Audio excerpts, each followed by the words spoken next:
Thank you for having me. I am excited to be here talking about my PhD research.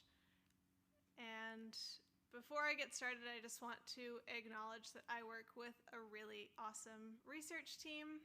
I have fabulous supervisors and collaborators from the University of Western Australia, and also working with researchers in Germany and New Zealand. And a theme of this afternoon seems to be that everyone is acknowledging Giles in their presentations. And I'm going to do the same because my research is also really highly applied, and it has involved a lot of collaboration with local governments and really kind people like Giles who were willing to test my assumptions and share data and review my work so that it was as useful as possible. So highly collaborative, highly applied research project that involved 23 different local governments from the Perth region. And of course, I'm grateful for the funders of this research, which was primarily the Department of Water and Environmental Regulation and the Forest Research Foundation. So I've been asked to come here and speak to what is green-blue and what are the benefits.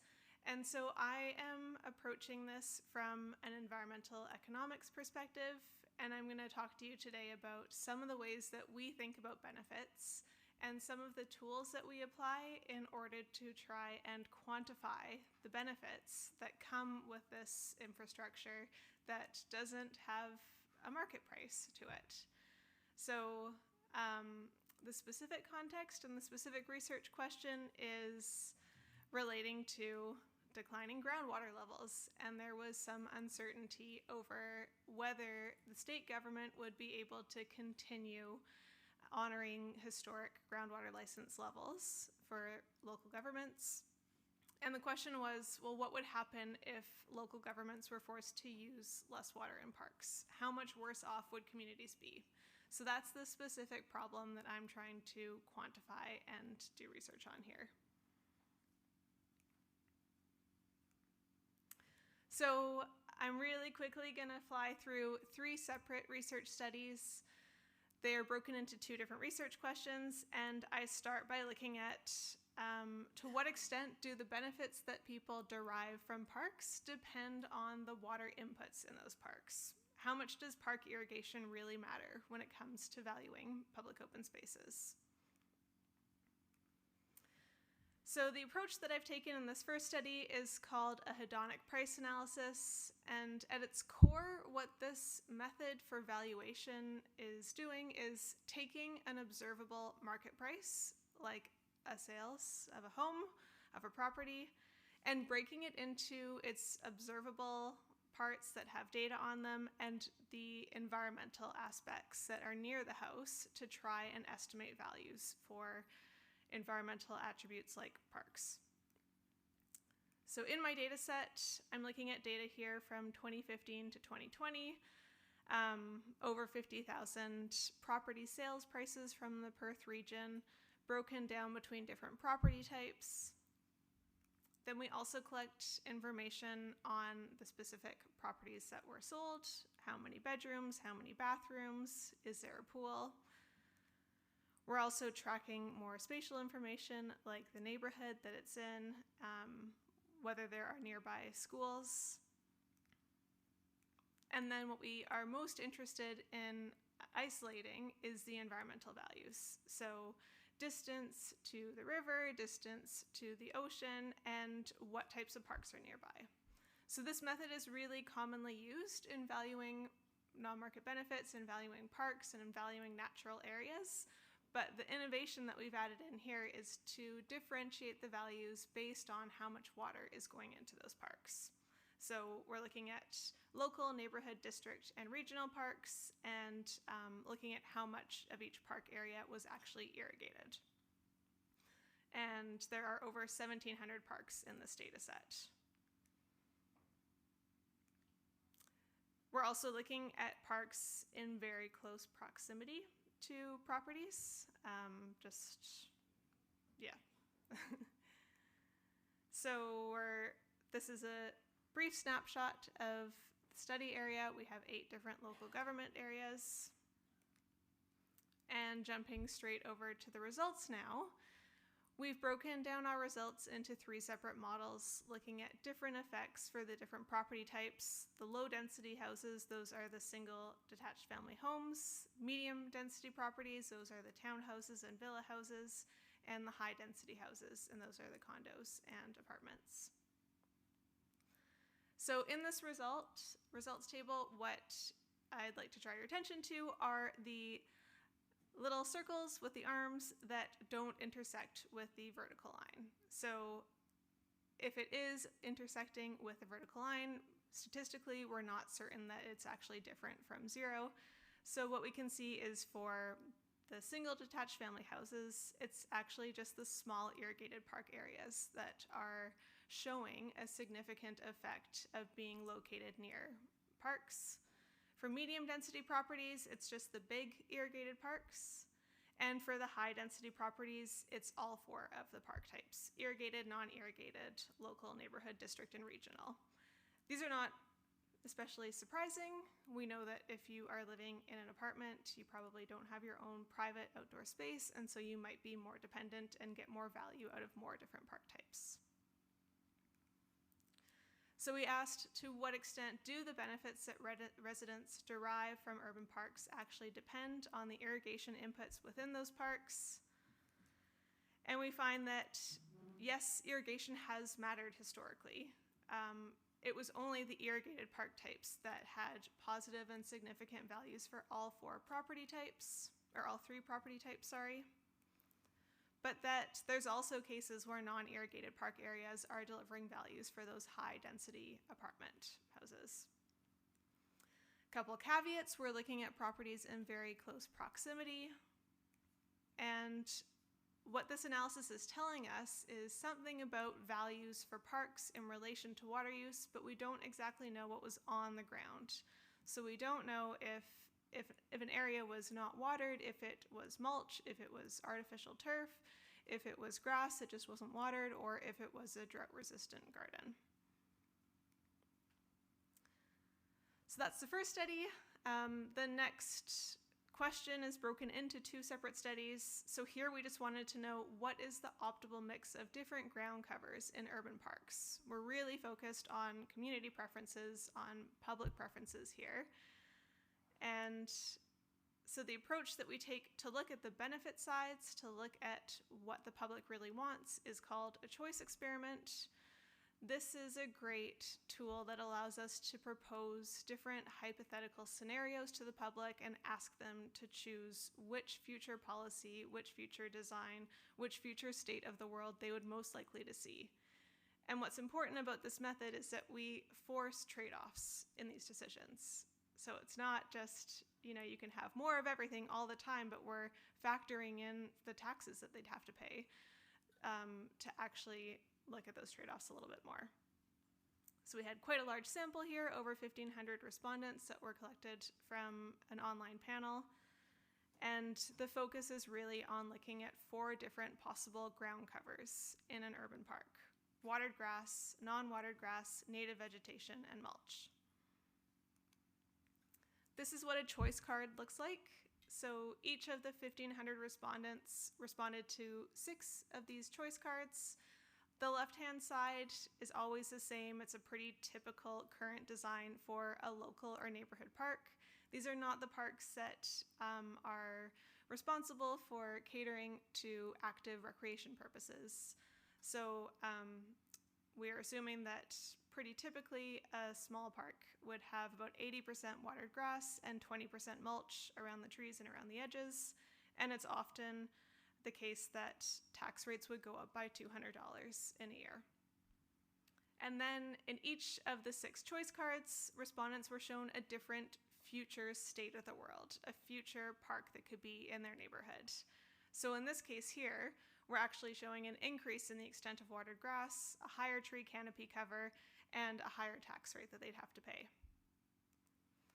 So we vary these over and over again. We're collecting so much information on people's preferences and on people's choices. Here's another example of what a choice card looked like. Again, the current design is all the same, but the proposed design in this case is actually 100% native vegetation. Looks a bit sad with the low tree canopy cover, but in this case, they're actually only paying $50 annual rent or council rate increase rather than the $200, so it's a bit cheaper for them. So again, we varied the watered grass, non-watered grass, native vegetation, and mulch only up to 40% because fine experts told me that you really would never see 100% mulch in a park, so we wanted to keep it as realistic as possible. 3 different tree canopy covers and a range of different council rates. This would be the annual increase that they're paying. All in all, we had 60 of those different cards that were randomly assigned to respondents, and they represented 37 different images. This would have been a lot easier in the days of AI and generating, but it was a real pain for a landscape architect to really carefully set the different extents to correspond to the information that was presented in the tables. So now, jumping into the results of this choice experiment, we can look at results for an entire sample, but we also have reason to believe that different subsets of the population might actually prefer a different mix of ground covers in their parks. So I'm starting by showing you the divided out preferences, looking at patterns in the responses, and grouping 4 different preference groups into park designs. So I call the first group the traditionals. This is 43% of the population. What we know about them based on their other survey responses is that they are not very concerned about water scarcity. And because of this, they're also the group that prefers the largest extent of watered grass cover in their local and neighborhood parks. They also prefer to see about 30% native vegetation in their park. The second group is 22% of the sample. I call this the variety group. They like a little bit of everything. Now, this group doesn't actually visit parks, but that doesn't mean that they don't still pay taxes and have a preference for the resources that are used in parks or the designs or just knowing that a certain type of park exists. This group is concerned about water scarcity, and the largest extent of ground cover they prefer is native vegetation. I call the third group the water-conscious group. This is about 18% of the population. They're concerned about water scarcity, and they're willing to have a decent-sized chunk of non-watered grass in their park. And finally, group 4 comes in at 17% of the group, and this is the native vegetation-loving group. This group, if you ask them what the optimal park design mix is, it's 100% native vegetation cover. That's very nice, but obviously you can't design one single park in 4 different ways for 4 different subsets of the population, so we also look at the overall preferences for the sample, and that is 56% native vegetation and 44% watered grass. This is saying that if you're asking people, what is the ideal park, what are you willing to pay for, what makes you the happiest, what do you want to see in your neighborhood, it looks a bit different than the baseline assumptions that we had set of about 80% watered grass. And because we included the tax rate in our experiment, we can also estimate a willingness to pay of about $200 per household per year. That's saying that if you were to redesign the parks in a neighborhood, people, each household on average would be willing to pay about $200 per year. So, what is the optimal mix of different ground covers in urban parks? If we're just looking at the benefit side, on the public preference side of things, then we can see that the optimal extent of watered grass ranges between 0 and 62%, but the optimal extent of native vegetation is at least 38% up to 100%. And we have that one optimal mix for the whole sample of about 60-40. So then the last edition, the third study, is a little bit shorter. It builds on that non-market valuation study, on that choice experiment, and it adds in costs. So this is a comprehensive benefit cost analysis of different park designs for local and neighborhood parks. I won't go into too much detail into all of the different numbers in here. If you'd like to see the full draft that I have of this paper, I'm very happy to share it. But basically, we look at 6 different park designs in this benefit cost analysis, and they vary in the extent of watered grass they have. So between 0 and 100%, and then we just optimize and maximize utility happiness using the other 3 ground covers given that constrained level of watered grass between 0 and 100% in intervals of 20. And then on the right-hand side there, you can see what the corresponding public willingness to pay as a per household per year is for those 6 different park designs. Oh, and I'll just make it really explicit that whenever you're considering these values, it's always thinking about a change from something. And so this is from a change from the baseline park design, which has more watered grass in it. The cost assumptions was quite tricky to come up with. I really had to rely on my friends from the different councils because, accounting doesn't necessarily slot costs on a per ground cover basis, on a per 1 hectare park basis. So I really had to rely on expert elicitation in this process to get the best possible cost estimates. And the benefit cost analysis also includes extensive sensitivity analysis to account for some uncertainty in those actual cost values. We end up doing 36 different benefit cost analyses, and they just consider different sets of assumptions, like if we're designing a brand new park or making a retrofit to an existing park, whether we want to consider the non-market benefits or just look at a cost effectiveness analysis, and a range of other choices that you can make in your own little benefit cost analysis, choose your own adventure. But the results can be summarized in this one table. So each cell is the full net present value estimate. So that's the discounted current value estimate over a 30-year analysis period to change from the baseline park design to the 6 alternative designs with varying extensive water grass in them. So we can see that the design with the highest net present value is alternative 3 that has 60% native vegetation and 40% watered grass. And anywhere that it's green, it's positive. And what this result really tells you at a high level is that basically anytime you're reducing the extent of watered grass cover in an urban park, it will also lead to savings for communities. And so this is an analysis that factors in not only community preferences, but also the cost of delivering the different park designs. So what is the optimal mix of different ground covers in urban parks when we consider both benefits and costs? Well, it looks a lot like the case of benefits alone, which is a bit of a coincidence, and that is 40% watered grass cover and 60% native vegetation cover. It's also interesting to know, like I just mentioned, that anytime you're reducing watered grass cover, there does seem to be some cost savings for local councils.